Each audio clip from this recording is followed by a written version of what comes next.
नमस्कार दोस्तों, हर हर महादेव। आज हम आपके लिए भादो मास में पड़ने वाले चौथ व्रत की कथा लेकर आए हैं। आइए सुनते हैं चौथ माता की व्रत कथा। पुराने समय की बात है। एक ब्राह्मण रहता था जिसके घर में एक बेटा और बहू थे। बेटा और पिता कुछ कमाते तो नहीं थे, बल्कि बहू के साथ जो दहेज का धन आया था उसी से अपना काम चलाते थे। जब भी बहू बाहर कचरा डालने जाती तब उसके पास वाली पड़ोसन उससे पूछती, बहू आज खाने में क्या खाकर आई हो? तब वह बोलती, मैं तो बासी और ठंडी रोटी खाकर आई हूँ। एक दिन साहूकार के बेटे ने यह बात सुन ली। वह वहां से चला गया और अपनी माँ के पास जाकर बोला, माँ, तू अपनी बहू को रोज गरम खाना खिलाती है, फिर भी वह बाहर जाकर बोलती है, मैं तो बासी रोटी खाकर आई हूँ। तब माँ ने कहा, बेटा, मैं तो चारों थालियों में बराबर गर्म खाना परोसती हूँ। यदि तुम्हें यकीन नहीं तो तुम खुद ही बैठकर देख लो। वह अगले दिन तबीयत खराब होने का बहाना बनाकर कंबल ओढ़कर लेट गया। तब उसको यह देखकर आश्चर्य हुआ कि बहू ने गरम गरम खीर और खांड का भोजन किया, और जब बहू बाहर गई तो वह उसके पीछे पीछे जाने लगा। तब पड़ोसन के पूछने पर बहू ने वही बात दोहराई, मैं तो बासी और ठंडी रोटी खाकर आई हूँ। उसका पति उससे पूछने लगा कि तू अभी अभी तो गरम खाना खाकर आई है और फिर झूठ क्यों बोल रही है? तब उसकी पत्नी ने कहा, यह न तो तुम्हारे कमाए हुए पैसों की रोटी है और ना ही तुम्हारे पिताजी की। यदि हम इसी तरह बैठे बैठे धन का खर्च करते रहे तो यह एक दिन कुएं के पानी की तरह समाप्त हो जाएगा। उसके बाद उसका पति कमाने के लिए विदेश चला गया। पीछे से उसकी पत्नी 12 महीने का चौथ व्रत करती रही। उसको विदेश में रहते हुए 12 वर्ष बीत गया। तब चौथ माता ने सोचा कि इसे घर अब बुला लेना चाहिए। चौथ माता ने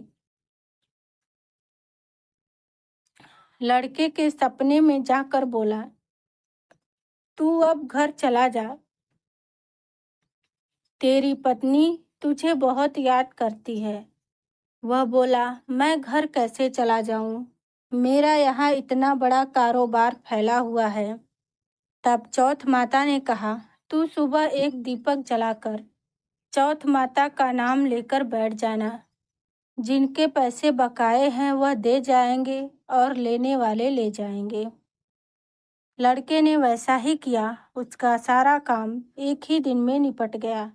जब वह घर जा रहा था तो उसे रास्ते में एक सांप दिखाई दिया जो आग के पास जा रहा था। उसने सांप को आग से बचाने के लिए हटा दिया। ऐसा करने से नागराज क्रोधित हो उठे और कहे, हे पापी, मैं तो इस नाग योनि से मुक्ति के लिए जा रहा था और तूने मुझे हटा दिया। अब मैं तुझे डस लूंगा। तब वह लड़का बोला, मैं 12 वर्ष बाद अपने घर जा रहा हूँ।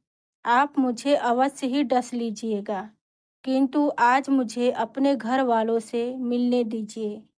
कल रात को आकर डस लेना। नाग ने उसकी शर्त मान ली और वह वहां से चला गया। जब लड़का घर आया तो वह उदास था। उसने अपने पत्नी के पूछने पर सारी बातें बता दी। उसकी पत्नी बहुत चतुर थी। उसकी पत्नी ने एक सीढ़ी पर बालू रेत बिछा दी, दूसरी सीढ़ी पर दूध का कटोरा रख दिया, तीसरी पर फूल माला बिखेर दी, चौथी पर इत्र छिड़क दिया, पांचवी पर मिठाई रख दी और छठी सीढ़ी पर जौ और सातवीं पर रोटी रख दी। रात को जब सांप आया तो सबसे पहले ठंडी ठंडी रेत में लौट कर आया फिर दूसरी सीढ़ी पर दूध पीकर उसके बाद उसने कहा कि मैं ब्राह्मणी के बेटे को नहीं डसता, लेकिन वचन दिया हूँ इसलिए डसना पड़ेगा। फूल माला की सीढ़ी से होता हुआ प्रसन्नता पूर्वक इत्र की खुशबू लेता हुआ ऊपर की ओर आने लगा। सांप को ऊपर आता देख चौथ माता ने कहा, इस ब्राह्मणी के बेटे की रक्षा करनी होगी, क्योंकि इसकी पत्नी ने इसके लिए चौथ का व्रत रखा था। तब चौथ माता ने उसे एक ही झटके में काट दिया और वहां पर खून की धारा बहने लगी। जब सुबह उस लड़के से मिलने गांव के लोग आने लगे, क्योंकि वह 12 वर्ष के बाद घर आया था। लोगों ने आवाज दी, लेकिन वह उदास बैठा था, इसलिए नहीं बोला। तब उन्होंने देखा सीढ़ियों पर तो खून पड़ा है, तो वो रोने चिल्लाने लगे और कहने लगे, ब्राह्मणी का बेटा मर गया। यह सब देखकर ब्राह्मणी भी जोर जोर से रोने लगी।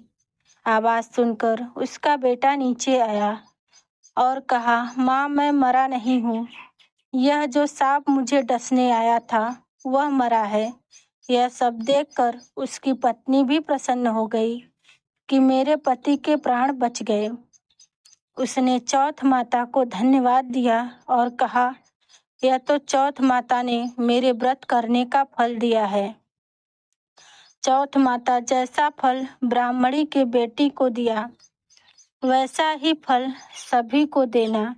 और यह कहानी सुनने वाले को और पूरे परिवार को भगवान अपना आशीर्वाद बनाए रखना। बोलो चौथ माता की जय, गणेश भगवान की जय।